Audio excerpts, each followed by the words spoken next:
The Adventures of Tom Sawyer by Mark Twain. Chapter 27. Trembling on the Trail. The adventure of the day mightily tormented Tom's dreams that night. 4 times he had his hands on that rich treasure, and 4 times it wasted to nothingness in his fingers, as sleep forsook him, and wakefulness brought back the hard reality of his misfortune. As he lay in the early morning recalling the incidents of his great adventure, he noticed that they seemed curiously subdued and far away, somewhat as if they had happened in another world, or in a time long gone by. Then it occurred to him that the great adventure itself must be a dream. There was one very strong argument in favor of this idea, namely, that the quantity of coin he had seen was too vast to be real. He had never seen as much as $50 in one mass before, and he was like all boys of his age and station in life, in that he imagined that all references to hundreds and thousands were mere fanciful forms of speech, and that no such sums really existed in the world. He never had supposed for a moment that so large a sum as $100 was to be found in actual money in anyone's possession. If his notions of hidden treasure had been analyzed, they would have been found to consist of a handful of real dimes and a bushel of vague, splendid, ungraspable dollars. But the incidents of his adventure grew sensibly sharper and clearer under the attrition of thinking them over, and so he presently found himself leaning to the impression that the thing might not have been a dream after all. This uncertainty must be swept away. He would snatch a hurried breakfast and go and find Huck. Huck was sitting on the gunwale of a flatboat, listlessly dangling his feet in the water and looking very melancholy. Tom concluded to let Huck lead up to the subject. If he did not do it, then the adventure would be proved to have been only a dream. "Hello, Huck." "Hello yourself." Silence for a minute. "Tom, if we'd 'a' left the blamed tools at the dead tree, we'd 'a' got the money." "Oh, ain't it awful?" "'Tain't a dream, then. 'Tain't a dream. Somehow I most wish it was. Dogged if I don't, Huck." "What ain't a dream?" "Oh, that thing yesterday. I been half thinking it was." "Dream? If them stairs hadn't broke down, you'd 'a' seen how much dream it was. I've had dreams enough all night, with that patch-eyed Spanish devil going for me all through 'em. Rot him." "No, not rot him. Find him. Track the money." "Tom, we'll never find him. A feller don't have only one chance for such a pile, and that one's lost. I'd feel mighty shaky if I was to see him anyway." "Well, so'd I, but I'd like to see him anyway. Track him out. To his number 2. "Number 2, yes, that's it. I been thinking about that, but I can't make nothing out of it. What do you reckon it is?" "I don't know. It's too deep. Say, Huck, maybe it's the number of a house." "Goody. No, Tom, that ain't it. If it is, it ain't in this one-horse town. They ain't no numbers here." "Well, that's so. Let me think a minute. Here, it's the number of a room in a tavern, you know." "Oh, that's the trick. They ain't only 2 taverns. We can find out quick. You stay here, Huck, till I come." Tom was off at once. He did not care to have Huck's company in public places. He was gone half an hour. He found that in the best tavern, number 2 had long been occupied by a young lawyer, and was still so occupied. In the less ostentatious house, number 2 was a mystery. The tavern-keeper's young son said it was kept locked all the time, and he never saw anybody go into it or come out of it except at night. He did not know any particular reason for this state of things, had had some little curiosity, but it was rather feeble, had made the most of the mystery by entertaining himself with the idea that the room was haunted, had noticed that there was a light in there the night before. "That's what I've found out, Huck. I reckon that's the very number 2 we're after." "I reckon it is, Tom. Now, what you going to do?" "Let me think." Tom thought a long time. Then he said, "I'll tell you. The back door of that number 2 is the door that comes out into the little close alley between the tavern and the old rattle-trap of a brick store. Now, you get hold of all the door-keys you can find, and I'll nip all of Auntie's, and the first dark night we'll go there and try 'em. And mind you, keep a lookout for Injun Joe, because he said he was going to drop into town and spy around once more for a chance to get his revenge. If you see him, you just follow him, and if he don't go to that number 2, that ain't the place." "Lordy, I don't want to follow him by myself." "Why, it'll be a night, sure. He mightn't ever see you. And if he did, maybe he'd never think anything. Well, if it's pretty dark, I reckon I'll track him. I don't know. I'll try. You bet I'll follow him if it's dark, Huck. Why, he might have found out that he couldn't get his revenge and be going right after that money. It's so, Tom, it's so. I'll follow him. I will, by jingoes. Now you're talking. Don't you ever weaken, Huck, and I won't. End of Chapter 27. Chapter 28. In the Lair of Injun Joe. That night Tom and Huck were ready for their adventure. They hung about the neighborhood of the tavern until after 9, one watching the alley at a distance, and the other the tavern door. Nobody entered the alley or left it. Nobody resembling the Spaniard entered or left the tavern door. The night promised to be a fair one, so Tom went home with the understanding that if a considerable degree of darkness came on, Huck was to come and "mow," whereupon he would slip out and try the keys. But the night remained clear, and Huck closed his watch and retired to bed in an empty sugar hogshead about 12. Tuesday the boys had the same ill luck, also Wednesday, but Thursday night promised better. Tom slipped out in good season with his aunt's old tin lantern and a large towel to blindfold it with. He hid the lantern in Huck's sugar hogshead, and the watch began. An hour before midnight the tavern closed up, and its lights, the only ones thereabouts, were put out. No Spaniard had been seen. Nobody entered or left the alley. Everything was auspicious. The blackness of darkness reigned. The perfect stillness was interrupted only by occasional mutterings of distant thunder. Tom got his lantern, lit it in the hogshead, wrapped it closely in the towel, and the two adventurers crept in the gloom toward the tavern. Huck stood sentry, and Tom felt his way into the alley. Then there was a season of waiting anxiety that weighed upon Huck's spirits like a mountain. He began to wish he could see a flash from the lantern. It would frighten him, but it would at least tell him that Tom was alive yet. It seemed hours since Tom had disappeared. Surely he must have fainted. Maybe he was dead. Maybe his heart had burst under terror and excitement. In his uneasiness, Huck found himself drawing closer and closer to the alley, fearing all sorts of dreadful things, and momentarily expecting some catastrophe to happen that would take away his breath. There was not much to take away, for he seemed only able to inhale it by thimblefuls, and his heart would soon wear itself out, the way it was beating. Suddenly there was a flash of light, and Tom came tearing by him. "Run!" said he. "Run for your life!" He needn't have repeated it. Once was enough. Huck was making 30 or 40 miles an hour before the repetition was uttered. The boys never stopped till they reached the shed of a deserted slaughterhouse at the lower end of the village. Just as they got within its shelter, the storm burst and the rain poured down. As soon as Tom got his breath, he said, "Huck, it was awful.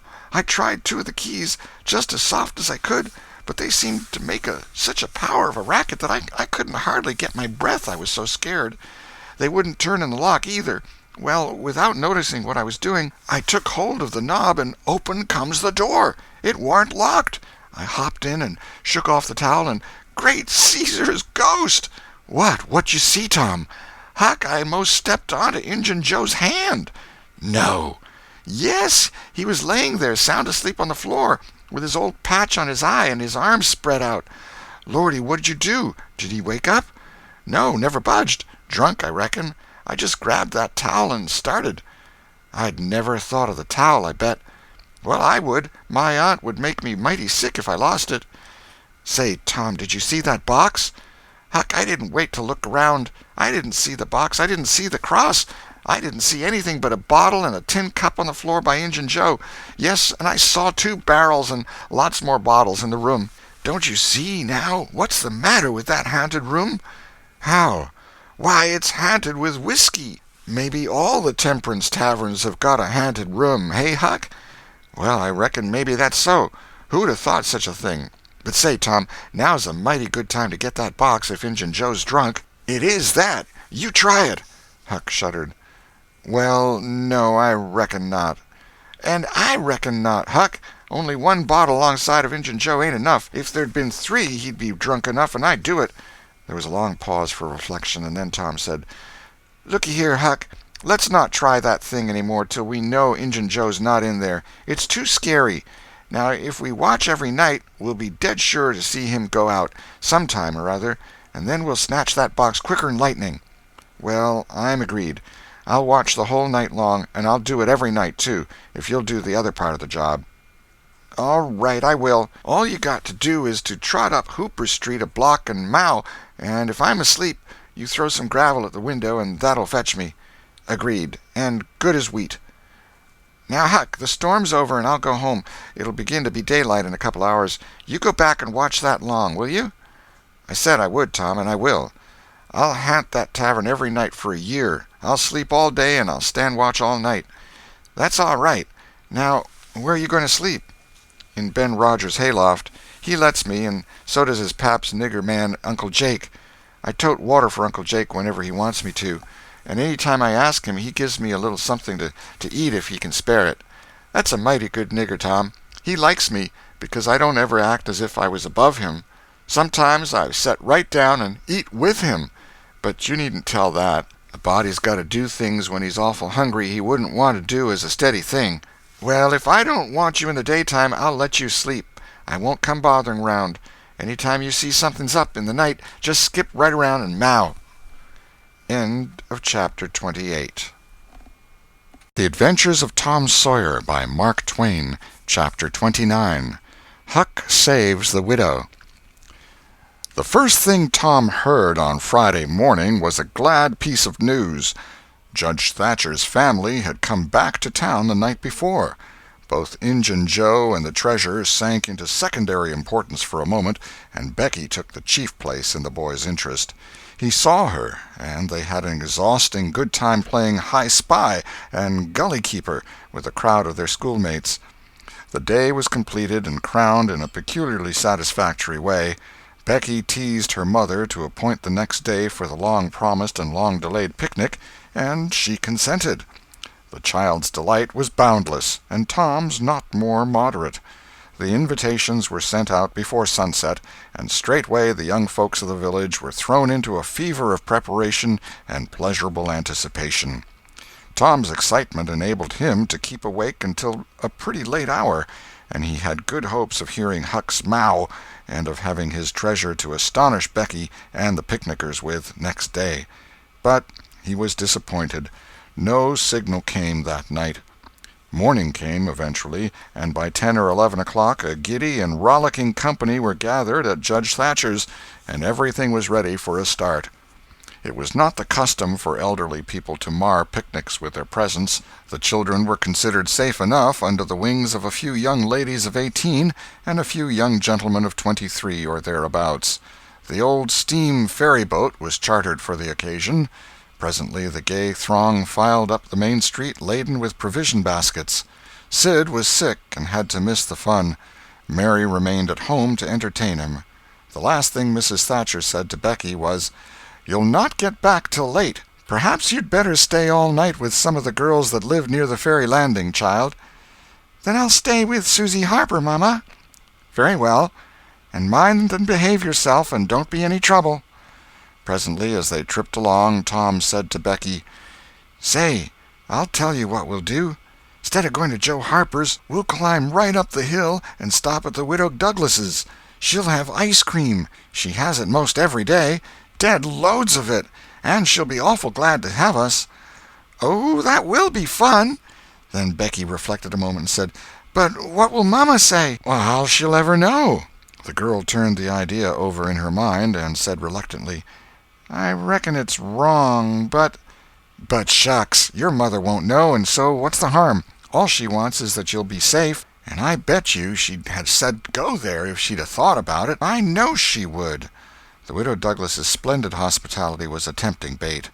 It and Tom's persuasions presently carried the day, so it was decided to say nothing to anybody about the night's program. Presently it occurred to Tom that maybe Huck might come in this very night and give the signal. The thought took a deal of the spirit out of his anticipation. Still, he could not bear to give up the fun at Widow Douglas's, and why should he give it up, he reasoned. The signal did not come the night before, so why should it be any more likely to come tonight? The sure fun of the evening outweighed the uncertain treasure, and, boylike, he determined to yield to the stronger inclination and not allow himself to think of the box of money another time that day. 3 miles below town the ferry-boat stopped at the mouth of the woody hollow and tied up. The crowd swarmed ashore, and soon the forest distances and craggy heights echoed far and near with shoutings and laughter. All the different ways of getting hot and tired were gone through with, and by the rovers straggled back to camp, fortified with responsible appetites, and then the destruction of the good things began.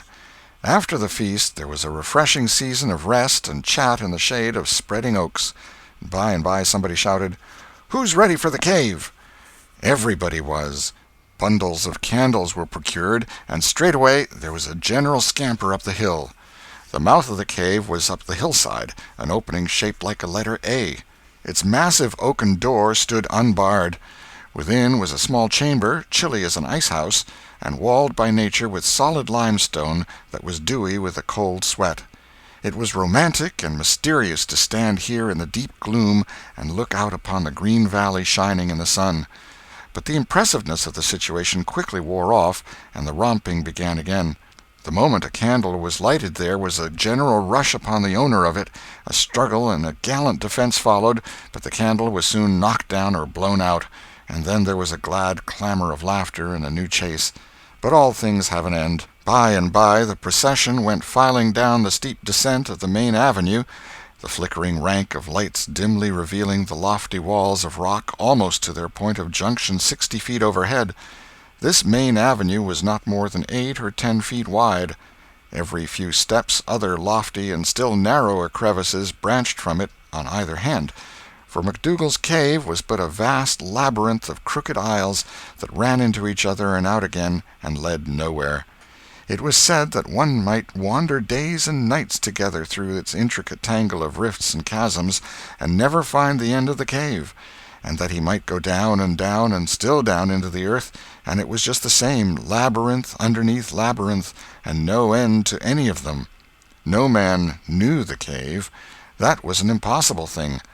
Most of the young men knew a portion of it, and it was not customary to venture much beyond this known portion.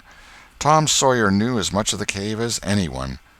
The procession moved along the main avenue some 3/4 of a mile, then groups and couples began to slip aside into branch avenues, fly along the dismal corridors, and take each other by surprise at points where the corridors joined again.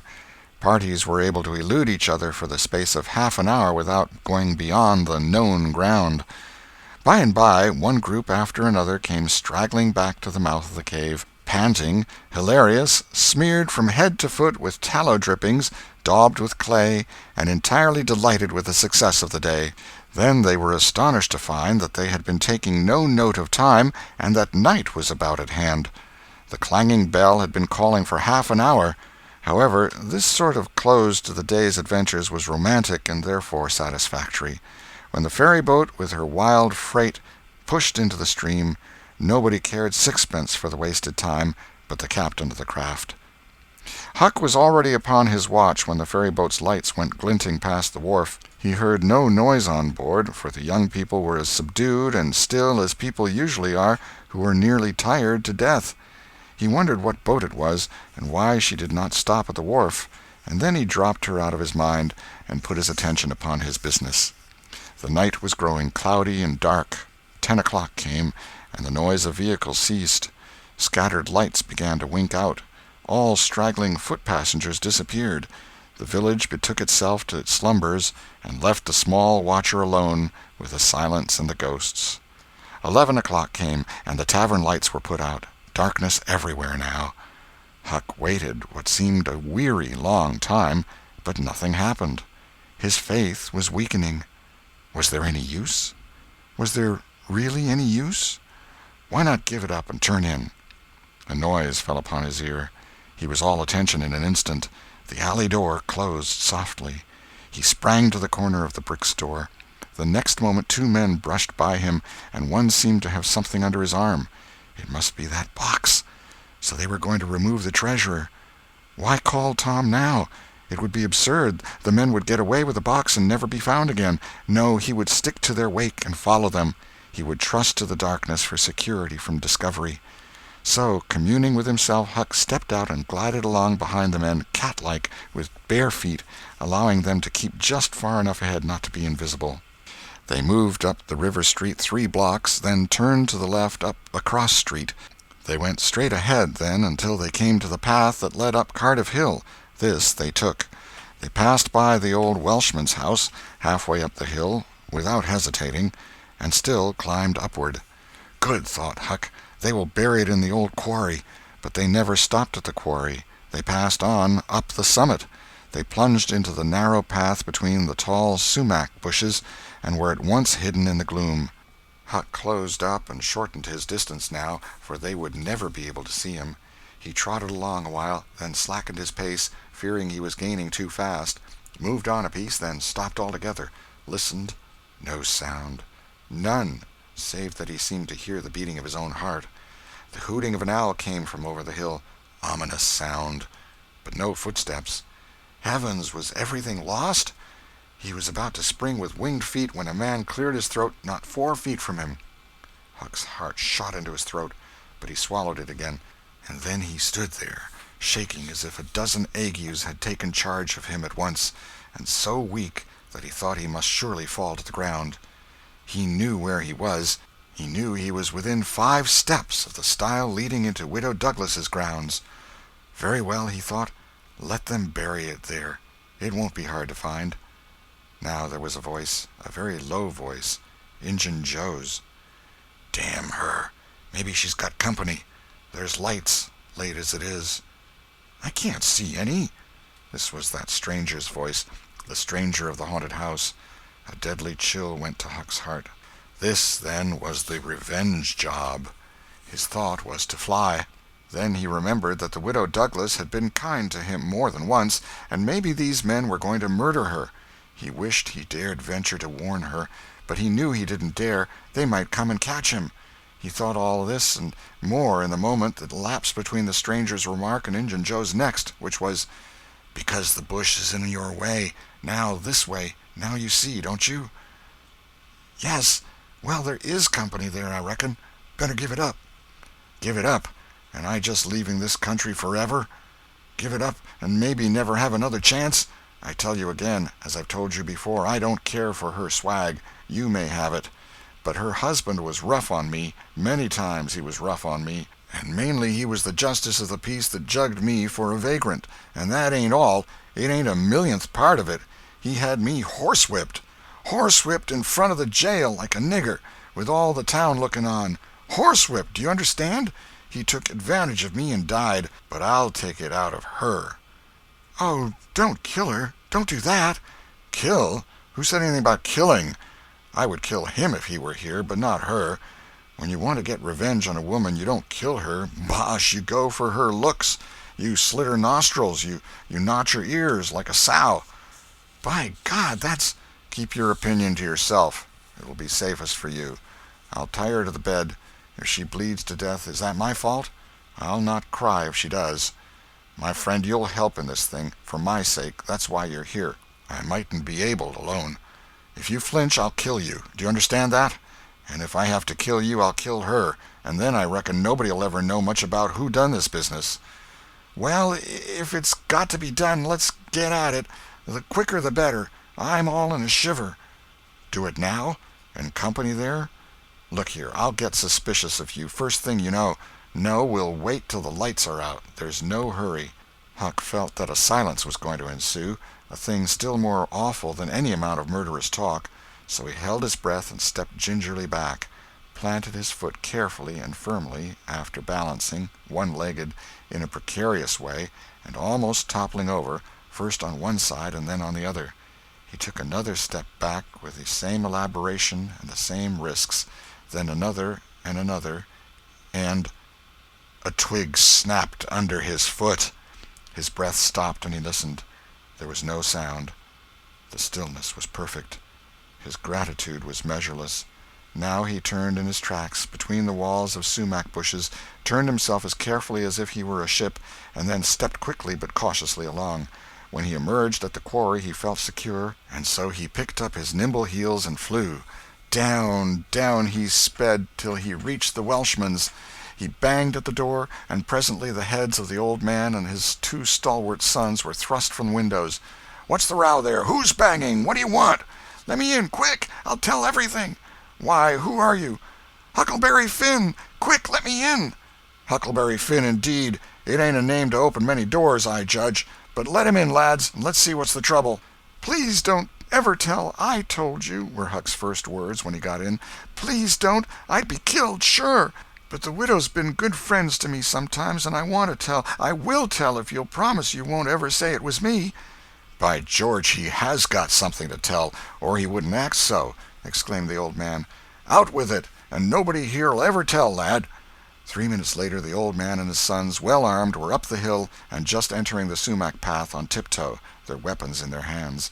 Huck accompanied them no farther. He hid behind a great boulder and fell to listening. There was a lagging, anxious silence, and then all of a sudden there was an explosion of firearms and a cry.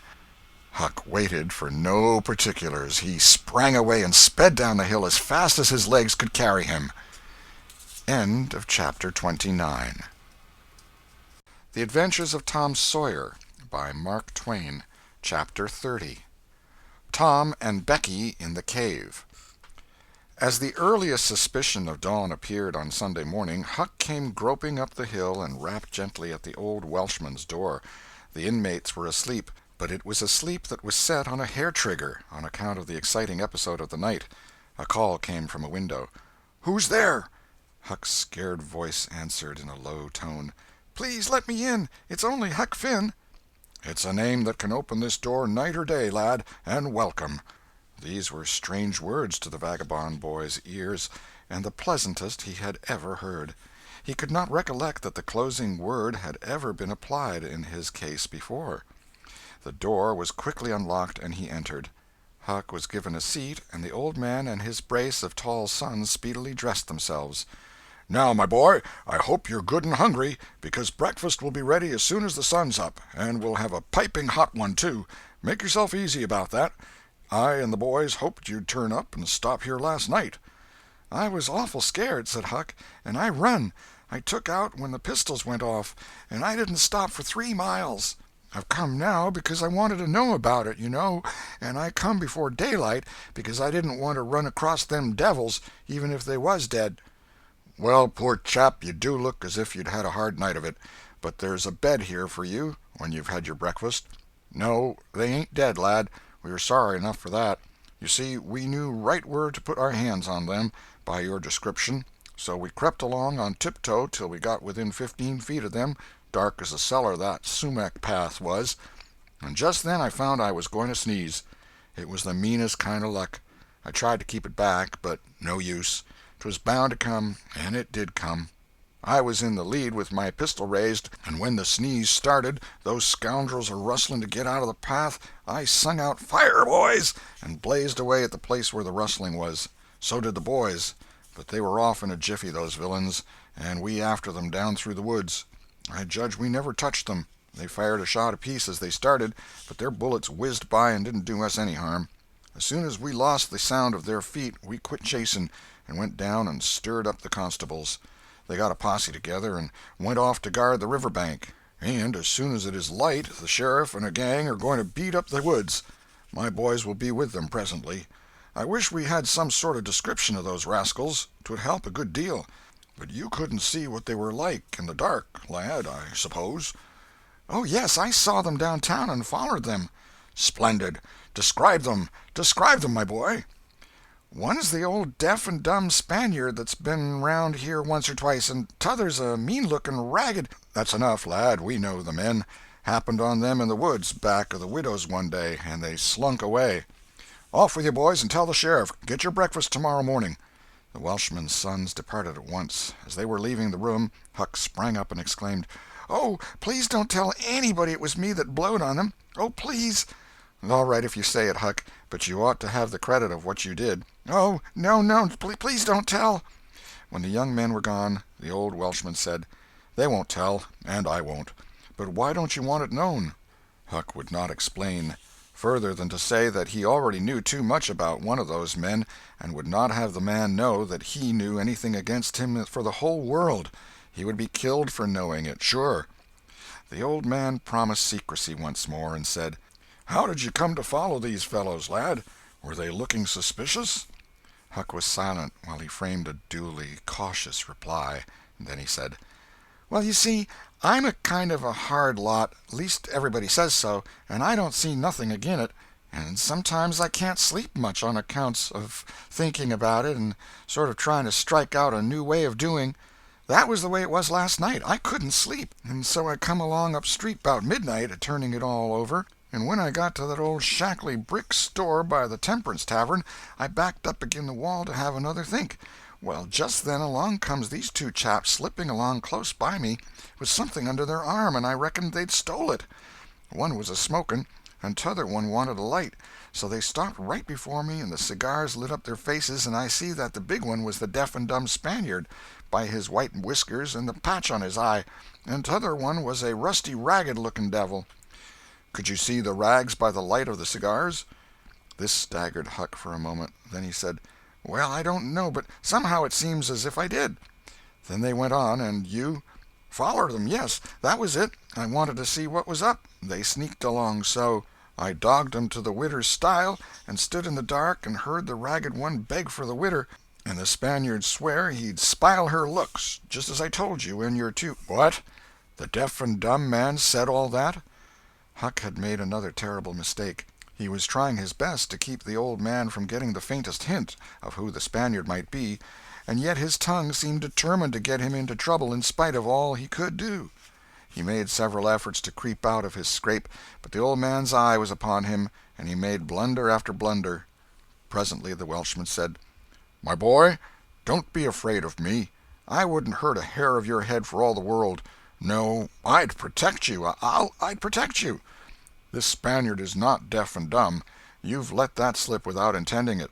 You can't cover that up now. You know something about that Spaniard that you want to keep dark. Now trust me. Tell me what it is, and trust me.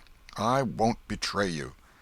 Huck looked into the old man's honest eyes a moment, then bent over and whispered in his ear, "'Tain't a Spaniard. It's Injun Joe." The Welshman almost jumped out of his chair. In a moment he said, "It's all plain enough now. When you talked about notching ears and slitting noses, I judged that was your own embellishment, because white men don't take that sort of revenge. But an Injun, that's a different matter altogether." During breakfast the talk went on, and in the course of it the old man said that the last thing which he and his sons had done, before going to bed, was to get a lantern and examine the stile and its vicinity for marks of blood. They found none, but captured a bulky bundle of what? If the words had been lightning, they could not have leapt with a more stunning suddenness from Huck's blanched lips. His eyes were staring wide now, and his breath suspended, waiting for the answer. The Welshman started, stared in return 3 seconds, 5 seconds, 10, then replied, "Of burglars' tools. Why, what's the matter with you?" Huck sank back, panting gently but deeply, unutterably grateful. The Welshman eyed him gravely, curiously, and presently said, "Yes, burglars' tools. That appears to relieve you a good deal. But what did give you that turn? What were you expecting we'd found?" Huck was in a close place. The inquiring eye was upon him. He would have given anything for material for a plausible answer. Nothing suggested itself. The inquiring eye was boring deeper and deeper. A senseless reply offered. There was no time to weigh it. So, at a venture, he uttered it, feebly. "Sunday school books, maybe?"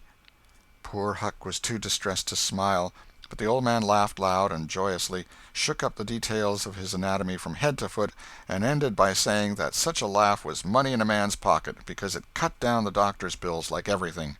Then he added, "Poor old chap, you're white and jaded. You ain't well a bit. No wonder you're a little flighty and off your balance. But you'll come out of it. Rest and sleep will catch you up all right, I hope." Huck was irritated to think he had been such a goose, and betrayed such a suspicious excitement, for he had dropped the idea that the parcel brought from the tavern was the treasure as soon as he had heard the talk at the widder's stile. He had only thought it was not the treasure, however. He had not known that it wasn't, and so the suggestion of a captured bundle was too much for his self-possession. But on the whole he felt glad the little episode had happened, for now he knew beyond all question that that bundle was not the bundle, and so his mind was at rest and exceedingly comfortable. In fact, everything seemed to be drifting just in the right direction now. The treasure must be still in number 2. The men would be captured and jailed that day, and he and Tom could seize the gold that night without any trouble or any fear of interruption. Just as breakfast was completed, there was a knock at the door. Huck jumped for a hiding-place, for he had no mind to be connected even remotely with the late event. The Welshman admitted several ladies and gentlemen, among them the widow Douglas, and noticed that groups of citizens were climbing up the hill to stare at the stile, so the news had spread. The Welshman had to tell the story of the night to the visitors. The widow's gratitude for her preservation was outspoken. "Don't say a word about it, madam. There's another that you're more beholden to than you are to me and my boys, maybe, but he don't allow me to tell his name. We wouldn't have been there but for him." Of course this excited a curiosity so vast that it almost belittled the main matter, but the Welshman allowed it to eat into the vitals of his visitors, and through them be transmitted to the whole town, for he refused to part with his secret. When all else had been learned, the widow said, "I went to sleep reading in bed and slept straight through all that noise. Why didn't you come and wake me?" "We judged it weren't worth while. Those fellows weren't likely to come again. They hadn't any tools left to work with, and what was the use of waking you up and scaring you to death? My 3 negro men stood guard at your house all the rest of the night. They've just come back." More visitors came, and the story had to be told and retold for a couple of hours more. There was no Sabbath school during day school vacation, but everybody was early at church. The stirring event was well canvassed. News came that not a sign of the 2 villains had been yet discovered. When the sermon was finished, Judge Thatcher's wife dropped alongside of Mrs. Harper as she moved down the aisle with the crowd, and said, "Is my Becky going to sleep all day? I just expected she would be tired to death." "Your Becky?" "Yes," with a startled look. "Didn't she stay with you last night?" "Why, no." Mrs. Thatcher turned pale and sank into a pew, just as Aunt Polly, talking briskly with a friend, passed by. Aunt Polly said, "Good morning, Mrs. Thatcher. Good morning, Mrs. Harper. I've got a boy that's turned up missing. I reckon my Tom stayed at your house last night, one of you, and now he's afraid to come to church. I've got to settle with him." Mrs. Thatcher shook her head feebly and turned paler than ever. "He didn't stay with us," said Mrs. Harper, beginning to look uneasy. A marked anxiety came into Aunt Polly's face. "Joe Harper, have you seen my Tom this morning?" "No, ma'am." "When did you see him last?" Joe tried to remember, but was not sure he could say. The people had stopped moving out of church. Whispers passed along, and a boding uneasiness took possession of every countenance. Children were anxiously questioned, and young teachers. They all said they had not noticed whether Tom and Becky were on board the ferry-boat on the homeward trip. It was dark. No one thought of inquiring if anyone was missing. One young man finally blurted out his fear that they were still in the cave. Mrs. Thatcher swooned away. Aunt Polly fell to crying and wringing her hands. The alarm swept from lip to lip, from group to group, from street to street, and within 5 minutes the bells were wildly clanging and the whole town was up. The Cardiff Hill episode sank into instant insignificance, the burglars were forgotten, horses were saddled, skiffs were manned, the ferry-boat ordered out, and before the horror was half an hour old 200 men were pouring down high road and river toward the cave. All the long afternoon the village seemed empty and dead. Many women visited Aunt Polly and Mrs. Thatcher and tried to comfort them. They cried with them, too, and that was still better than words. All the tedious night the town waited for news. But when the morning dawned at last, all the word that came was, "Send more candles, and send food." Mrs. Thatcher was almost crazed, and Aunt Polly also. Judge Thatcher sent messages of hope and encouragement from the cave, but they conveyed no real cheer. The old Welshman came home toward daylight, spattered with candle grease, smeared with clay, and almost worn out. He found Huck still in the bed that had been provided for him, and delirious with fever. The physicians were all at the cave, so the widow Douglas came and took charge of the patient.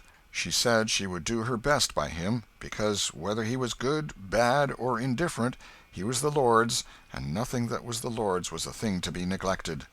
The Welshman said Huck had good spots in him, and the widow said, "You can depend on it. That's the Lord's mark. He don't leave it off. He never does. Puts it somewhere on every creature that comes from his hands." Early in the forenoon parties of jaded men began to straggle into the village, but the strongest of the citizens continued searching. All the news that could be gained was that remotenesses of the cavern were being ransacked that had never been visited before, that every corner and crevice was going to be thoroughly searched, that wherever one wandered through the maze of passages, lights were to be seen flitting hither and thither in the distance, and shoutings and pistol-shots sent their hollow reverberations to the ear down the sombre aisles. In one place, far from the section usually traversed by tourists, the names Becky and Tom had been found traced upon the rocky wall with candle smoke, and near at hand a grease-soiled bit of ribbon. Mrs. Thatcher recognized the ribbon and cried over it. She said it was the last relic she would ever have of her child, and that no other memorial of her could ever be so precious, because this one parted latest from the living body before the awful death came.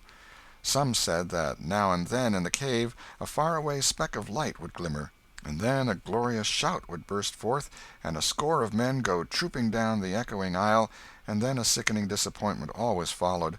The children were not there. It was only a searcher's light.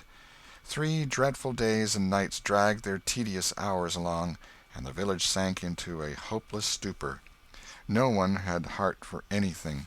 The accidental discovery just made, that the proprietor of the Temperance Tavern kept liquor on his premises, scarcely fluttered the public pulse, tremendous as the fact was.